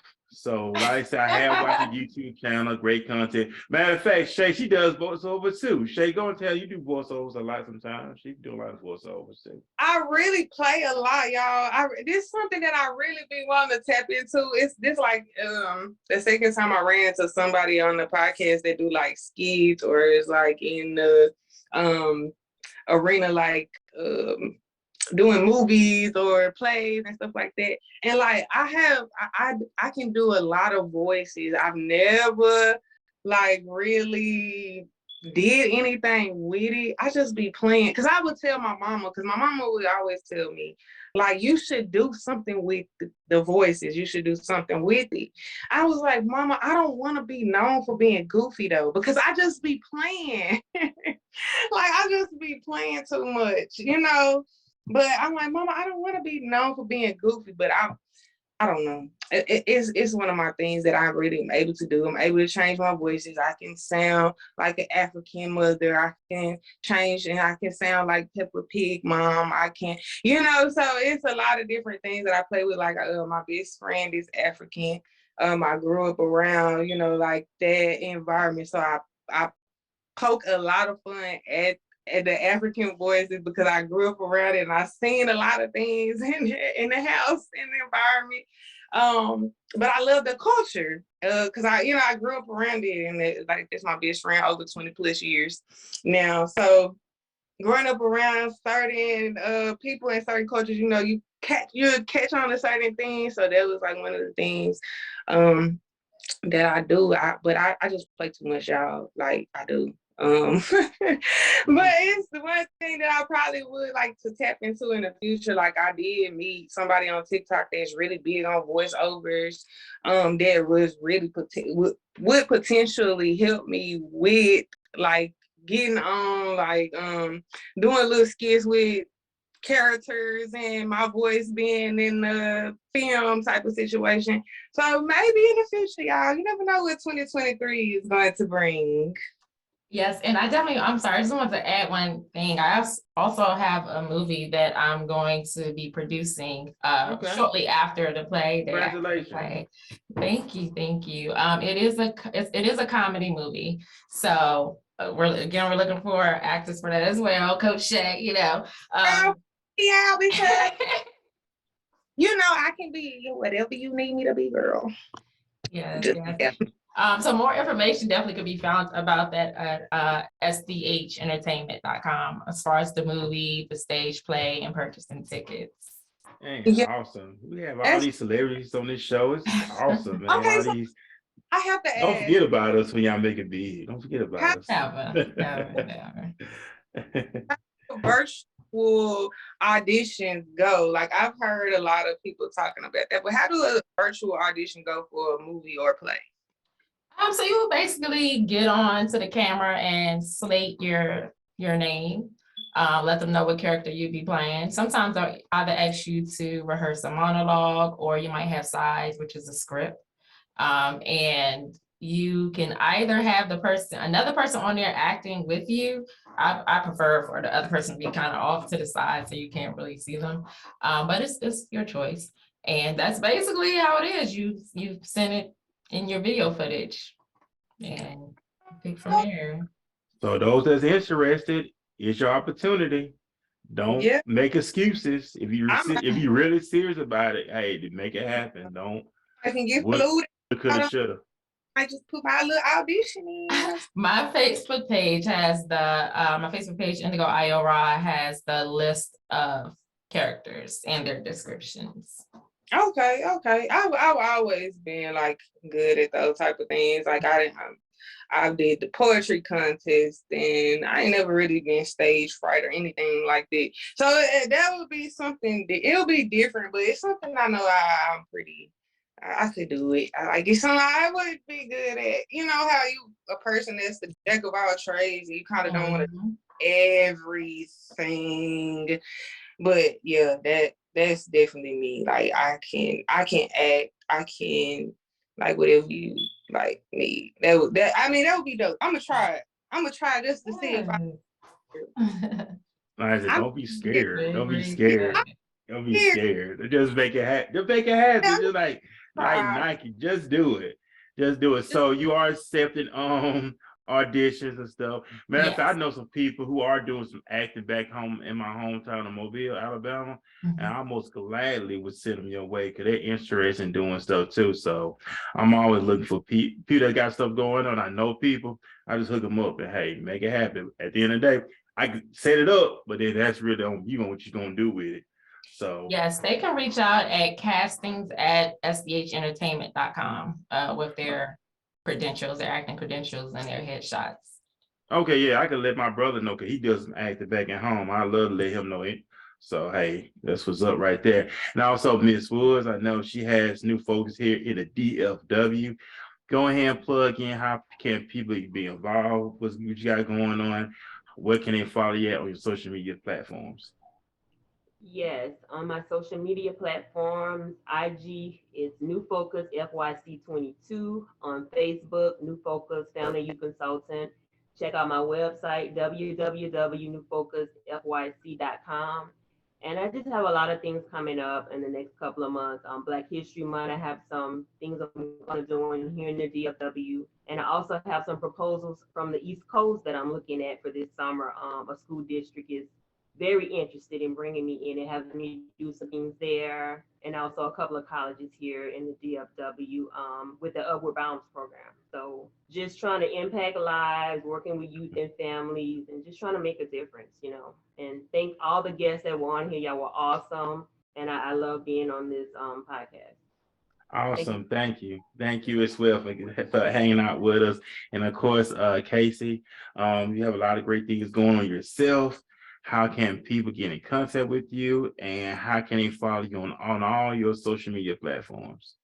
Yes. So I want to say, I just get so happy when we all have these things and accomplishments going on, whether I know you or not. I feel like when one person wins, we all win, and we are just setting that blueprint for other people to follow. So I just get so excited, you know, I have this coming up and I'm doing this. Like I am truly just happy for, you know, for all of you and all that you all have going on. But definitely my book, Like a Military Spouse, you can find that on milspouse.com, milspousebook.com. Also, you can find me, I'm here on Facebook, Casey King, and also Instagram, KCS King. You can find me there as well. And if you are in the DFW, pretty much Texas area, and are looking for a therapist, I have my own private practice, Lavender Healing Center here in Fort Worth. And I also see clients in Mississippi as well, virtually, because I'm licensed there too. Hey, awesome stuff. It's good to hear people doing great things. They got some positive things going on. And I just love it as well. Shay, go ahead and plug in as well what you got going on. And how can they follow you on your social media platforms?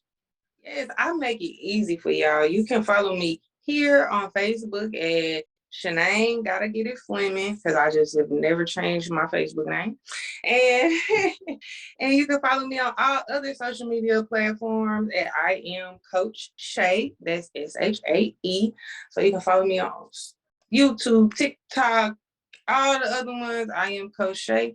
I am always accepting new clients right now. I'm taking a little break from fitness. Not a major break, but I'm taking a little break from fitness. I really want to focus more on the life coaching aspect of my business, because I feel like we are miseducated and we are misinformed about a lot of the things when it comes to the fitness and health industry. So I want to focus more on educating y'all, getting y'all more in the know about fitness and what it is being healthy. Because when y'all hear me talking, I never promote weight loss. I promote wellness.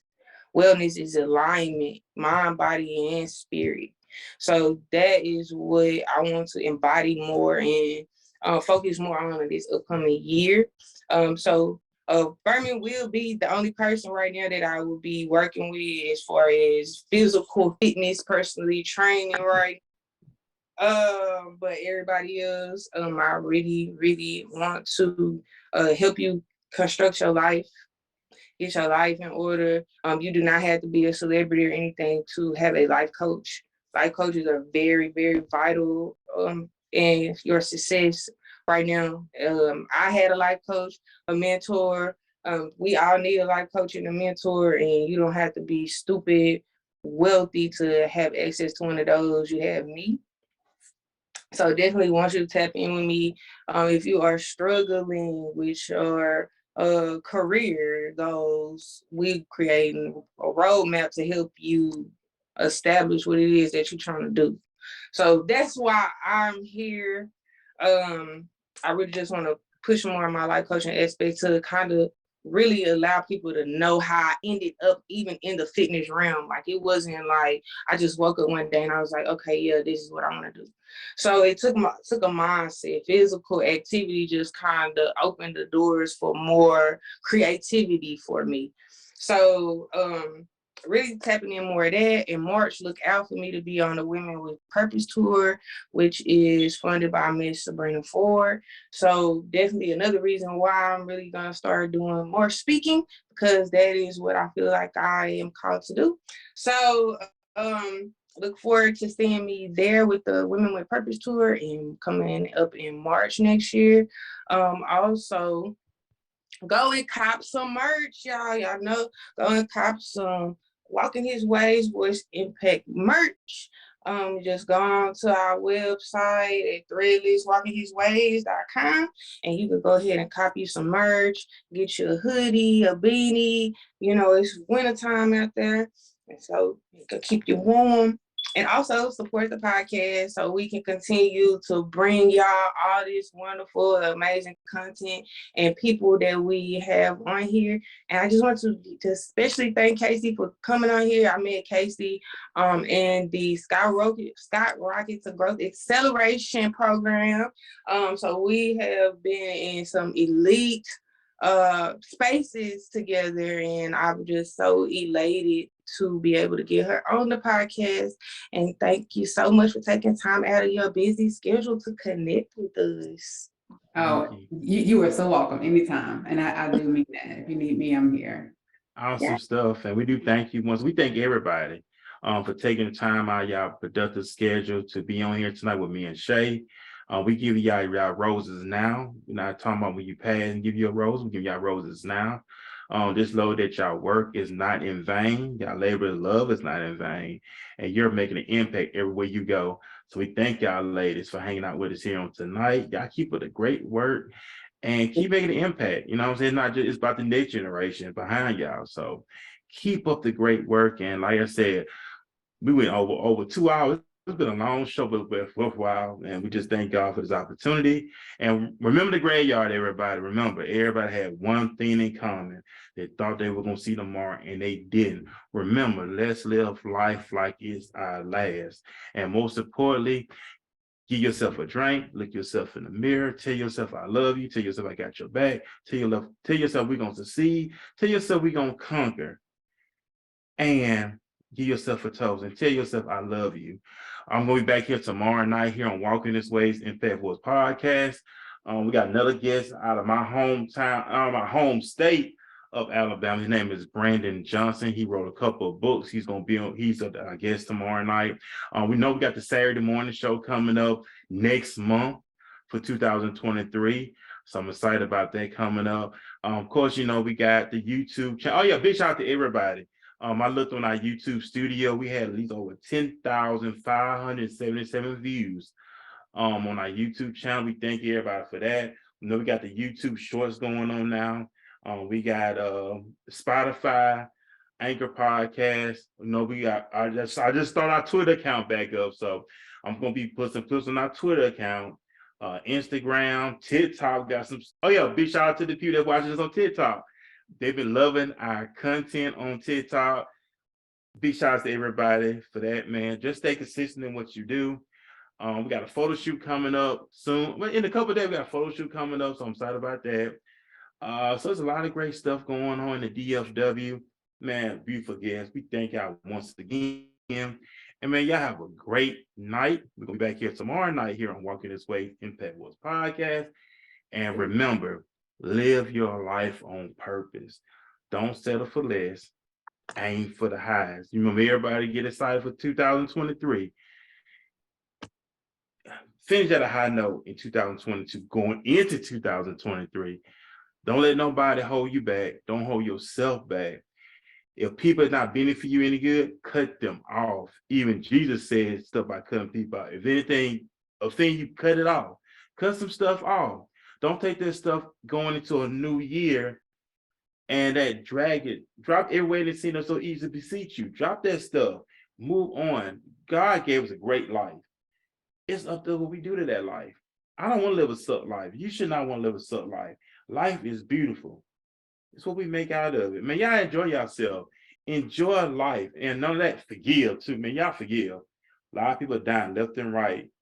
Learn how to forgive those who wrong you. Work them things out so we can have a good conscience and we can have a pure heart. If not, the Bible says, if we don't forgive man, they trespasses, our Heavenly Father won't forgive us. So if we don't forgive people that trespass against us, God won't forgive us the same way. So man, y'all forgive people who trespass against you. Let that stuff go and move on to bigger and better things. So that's about it. So yeah, man, y'all have a great night. We're gonna see y'all here tomorrow night here on Walking This Way's Impact Wars podcast. Be blessed, everybody. Peace. Peace. Good night. Okay.